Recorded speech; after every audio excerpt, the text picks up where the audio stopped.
नमस्कार। आज के वीडियो में हम बात करने वाले हैं कि शॉर्ट हैंड सीखने में कितना समय लगता है। हमारे दो तरीके होते हैं शॉर्ट हैंड सीखने के लिए, एक होता है ऑफलाइन, एक होता है ऑनलाइन। दोनों ही तरीकों की हम बात करेंगे कि किस में कितना समय लगता है, किस में कितना समय लगता है। ठीक है, एक क्वेश्चन की भी बात करेंगे कि अगर आपको 10 महीने हो चुके हैं और आपकी अभी तक भी 80 वर्ड पर मिनट की स्पीड नहीं आई है, तब उसका क्या करना है, उस टाइम पे हमें क्या स्टेप लेना चाहिए। वीडियो की शुरुआत में ही मैं आपको एक डिस्क्लेमर दे दूं, मैं इस वीडियो में ना ही कोई शॉर्ट हैंड बैच प्रमोट करने वाली हूँ, ना ही मेरा कोई शॉर्ट हैंड बैच अभी चल रहा है, और ना ही मेरा कोई ऑफलाइन कोचिंग इंस्टीट्यूट है जिसमें मैं शॉर्ट हैंड पढ़ाती हूँ। मैं आज की बात कर रही हूँ, फ्यूचर के कोई भी ऐसे कमिटमेंट नहीं दे रही हूँ, बट आज जिस दिन मैं ये वीडियो बना रही हूँ, तीनों में से कोई भी चीज़ नहीं हो रही है।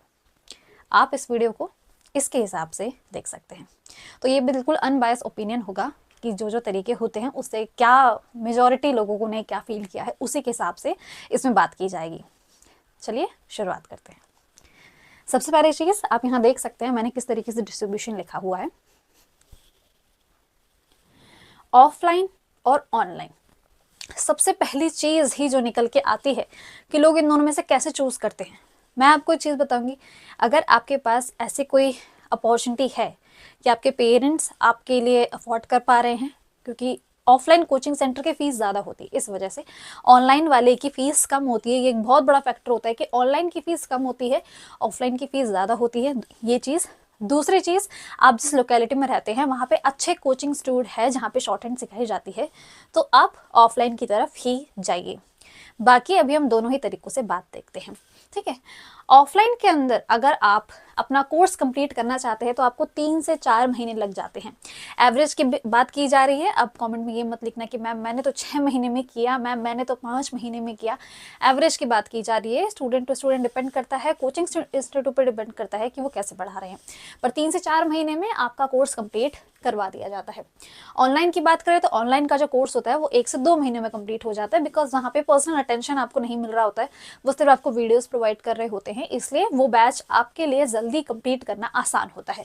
तो 1 से 2 महीने में आप अपना ऑनलाइन का जो शॉर्ट हैंड बैच है उसे आप कंप्लीट कर सकते हैं। इसमें आपको ज़्यादा महीने लगते हैं, पर इसकी जो एफिशिएंसी वो ज़्यादा है। देखो ज़्यादा मैं ऐसा क्यों कह रही हूँ, क्योंकि आप जब ऑनलाइन सीख रहे होते हैं आपको ये नहीं पता होता कि जैसे मान लीजिए कि आपने कोई कॉन्सोनेंट बनाए हैं, है ना, आपने कुछ गलत याद कर लिया है और वो आप आगे चलते आप वो सेम में गलती ही करते रहोगे। जैसे कि बचपन में हम जो चीज़ गलत कर लेते हैं वो हमसे आगे जाकर भी हम उसी चीज़ को बार बार करते हैं, हमें उस टाइम पे भी याद करने में दिक्कत होती है कि जो फाउंडेशन में गलती हो जाती है वो आगे आपको दिक्कत करती है। इसीलिए बेस बनाते टाइम, कोर्स कंप्लीट करते शुरुआत की वीडियोस में अगर आप ऐसी गलतियां कर देते हैं और आपका वो कंटिन्यू रहता है, क्योंकि आपके ऊपर कोई पर्सनल अटेंशन देने वाला तो है नहीं, तो इसीलिए उसमें आपको कम फायदा देखने को मिलता है। ऑफलाइन में सीखने का फायदा ज़्यादा रहता है। 6 से 8 महीने में आप 80 वर्ड पर मिनट के स्पीड पे आ जाते हैं। Again person to person depend करता है। कुछ स्टूडेंट्स ऐसे होते हैं जो 5 महीने में ही ये स्पीड को ग्रैब कर लेते हैं, कुछ ऐसे होते हैं जिनको 10 महीने भी बीत जाते हैं, तब जाके 10 महीने तक का उनको टाइम लग जाता है 80 की स्पीड आने में। एवरेज 6 से 8 महीने में इतना स्कोर कर पाना, इतना आपका स्पीड गेन कर पाना पॉसिबल होता है। ऑनलाइन की अगर मैं बात करूँ तो इसका कुछ नहीं पता, मतलब स्टूडेंट कैसे सीख रहा है, क्या वो सीखने की कोशिश कर रहा है या नहीं, क्योंकि उस पर आपका कोई टीचर का टेंशन नहीं होता, आपके ऊपर कोई बर्डन नहीं होता है, आपको डेली कहीं टाइम पे जाना नहीं होता, आपको होमवर्क करके ले जाना होता है। आपको जो शुरुआती दिनों में आपको एक कुछ शब्द सिखाते हैं, फिर आपको बार बार रिपीट करते लिखना होता है, उसको कोई चेक करने वाला नहीं होगा, तो आपके ऊपर बर्डन की कमी होती है। तो ऑनलाइन वही स्टूडेंट लिए जो खुद से कंसिस्टेंट है, जो खुद से सिंसियर है, उन्हें पता है कि किस तरीके से पढ़ा जाता है, वो स्टूडेंट ऑनलाइन में भी अच्छा परफॉर्म करते हैं। मुझे बहुत अच्छे से पता है, इस वीडियो के कमेंट में भी लिखा जाएगा कि मैम ये बेकार की बातें मत करो, मैंने ऑनलाइन में ही 4 महीने में स्पीड ले ली है।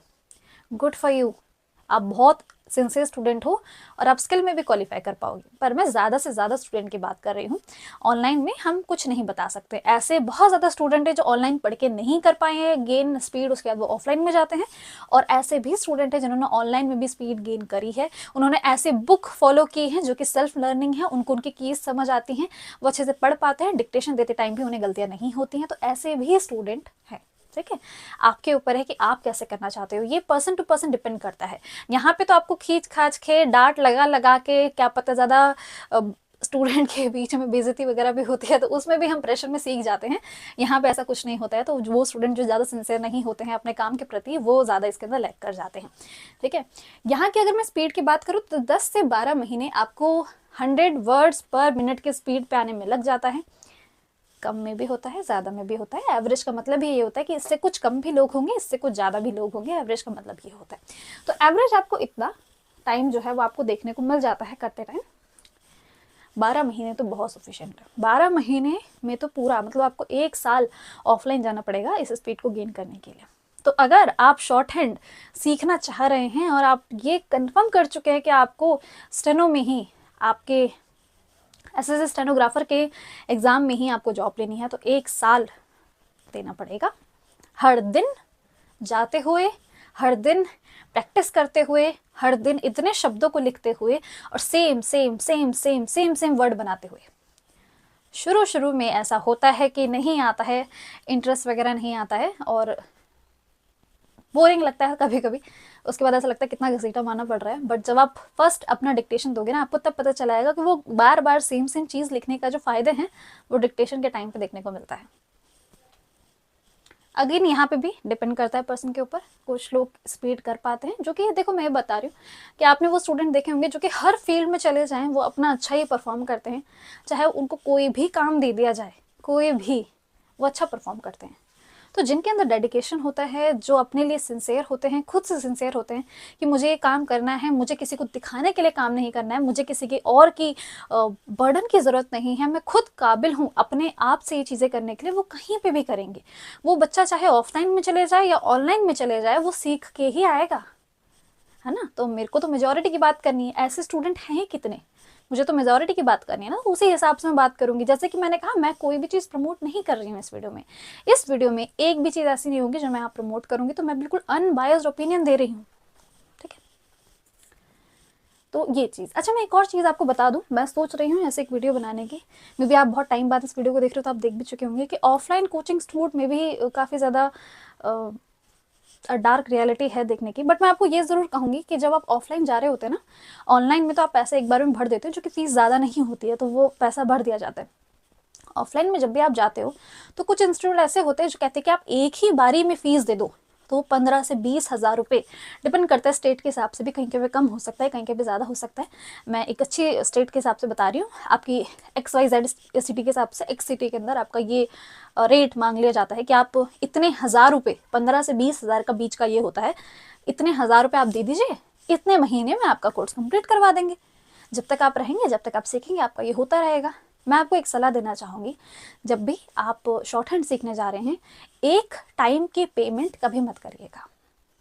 ठीक है, एक टाइम की पेमेंट कभी मत करिएगा, क्योंकि शुरुआत का 1 और 2 महीना बड़े मज़ेदार होते हैं। मैं आपको सच बता रही हूँ, शुरुआत का पहला और दूसरा महीना बड़े मज़ेदार होते हैं। जब हम कॉन्सोनेंट सीख रहे होते हैं, वोवल सीख रहे होते हैं, और हम ऑडियो से भी थोड़ा बहुत कर रहे होते हैं ना, बड़े मज़ेदार लगता है, ऐसा लगता है बिल्कुल मज़ा आ गया। फिर हम डिफ्थोंग्स वगैरह सीखने लग जाते हैं, बहुत ईजी लगता है। आगे जाके जब लगता है ना कि यार ये चीज़ जो सीख रहा हूँ, ये मैं आगे तक नहीं सीख सकता हूँ, ये मैं लॉन्ग टर्म नहीं सीख सकता हूँ, मेरे को इसमें बिल्कुल भी इंटरेस्ट नहीं आ रहा है, तो सबसे पहला रिग्रेट पता क्या होगा? इतनी हज़ार फीस दे दी है, पापा को क्या बोलूँगा, मम्मी को क्या बोलूँगा। इसीलिए शुरुआत करने से पहले ही शुरू में जाइए, मंथली फीस दीजिए, मंथली फीस दीजिए। 1 महीना 2 महीने जाइए, 1-2 महीने के बाद आपको लगे तो मैं यही कहूँगी मंथली फीस को ऑप्ट कर सकते हैं। जब मर्जी चाहें पीछे हट सकते हो, क्योंकि ऐसा भी होता है, जैसे कि मैं भी आपको नेक्स्ट क्वेश्चन जो समझाने वाले हैं वो इसी के ऊपर बेस्ड होगा, कि मान लीजिए कि अगर 10 महीने हो गए हैं और आपके अभी भी 80 वर्ड्स पर मिनट की स्पीड नहीं आ रही है, तो क्या करें? अब मान लीजिए कि आपने इतने सारे हज़ार पैसे दे दिए हैं, आपने इतना टाइम भी इन्वेस्ट कर दिया है, अब आप जा भी नहीं पा रहे कहीं और, क्योंकि पैसा जो दे दिया इतना सारा पैसा, तो भाई मैंने 12 से 15 महीने का पैसा मैंने एक ही बार में भर दिया, क्योंकि उन्होंने बोला कि इतना डिस्काउंट दे देंगे, आप बिल्कुल आ जाइए, दिवाली ऑफर चल रहा है, होली ऑफर चल रहा है, आपने पैसे भर दिए। उस केस में क्या करोगे? उस केस में मैं यही कहूँगी, पहली चीज़ तो आप ये करें, मंथली फीस पे करें। शुरुआती महीनों में तो मैं ज़रूर कहूँगी करें, शुरुआत में ऐसा लगता है, पर 2-3 महीने बाद असलियत पता चल जाती है कि आपको शॉर्ट हैंड सीखनी है या नहीं सीखनी। ऐसा बिल्कुल भी नहीं कहूँगी शॉर्ट हैंड आसान है, मेजॉरिटी के लिए आसान नहीं है, मॉडरेट है, बहुत टफ भी नहीं है, बहुत इजी भी नहीं है, मॉडरेट आप कह सकते हैं। कुछ स्टूडेंट ऐसे होंगे स्टूडेंट जिनको शॉर्ट हैंड बहुत पसंद आ रही होगी, जिनके लिए जिस दिन वो शॉर्ट हैंड ना करें उनको अपना दिन अधूरा लगता है, किसी के लिए वो बर्डन लगता है। तो ये आंसर जो है इसका आपको 2 से 3 महीने में लग जाएगा, इसलिए मंथली पैसा दीजिए। दूसरी चीज़, अगर 10 महीने में आपने अभी तक भी शॉर्ट हैंड की स्पीड ग्रैब नहीं की है, दोनों का आंसर देती हूँ। ऑनलाइन में पढ़ रहे हैं, 10 महीने बीत चुके हैं, अभी भी अटक रहे हो, चले जाओ भाई ऑफलाइन जाओ, और कोई आंसर नहीं है इसका, ठीक है। सीखना चाहते हो, सीखनी है, डेडिकेशन है, अगर आपको अभी लग रहा है कि नहीं मेरे से हो ही नहीं रहा है, मैं सीखना ही नहीं चाहता हूँ, बिल्कुल आप किसी और एग्जाम की तैयारी कर सकते हैं। बट अगर आपने ये सोच के रखा हुआ है कि मुझे एसएससी स्टेनोग्राफर में ही जॉब चाहिए, जाइए ऑफलाइन। ऑफलाइन वालों के लिए बताते हो, अगर कोई ऑलरेडी ऑफलाइन में पढ़ रहा है, 10 महीने बीत चुके हैं, अभी भी स्पीड नहीं आई है, टीचर चेंज कीजिए। सिंपल सा आंसर, टीचर चेंज कीजिए। हमें लगता है वहाँ पे हमारे दोस्त बन जाते हैं, वो सर्कल फिर से बन पाएगा नहीं बन पाएगा। देखो वो जो टाइम आपने बिता दिया है उसमें टीचर का भी अलग अलग होता है। ऐसा कभी मत सोचना कि अगर वहाँ पे कोई ऐसा स्टूडेंट है जो उन टीचर से काफ़ी अच्छा स्कोर कर पा रहा है और काफ़ी अच्छी स्पीड बना पा रहा है तो आप भी ज़रूर कर लेंगे, ऐसा नहीं होता है। हर किसी का स्टूडेंट का समझने का तरीका अलग अलग होता है। ऐसे बहुत से स्टूडेंट हैं जिनको मेरे पढ़ाने का तरीका बहुत पसंद आता है, कुछ ऐसे भी होते हैं जो क्रिटिसिज्म करते हैं, तो मेरे को उनसे भी दिक्कत नहीं है, मुझे उनसे भी दिक्कत नहीं है, क्योंकि मुझे पता है हर किसी को मेरा पढ़ाया हुआ समझ नहीं आ सकता। कुछ ऐसे ज़रूर होंगे जिनको अलग टीचर से पसंद आता होगा।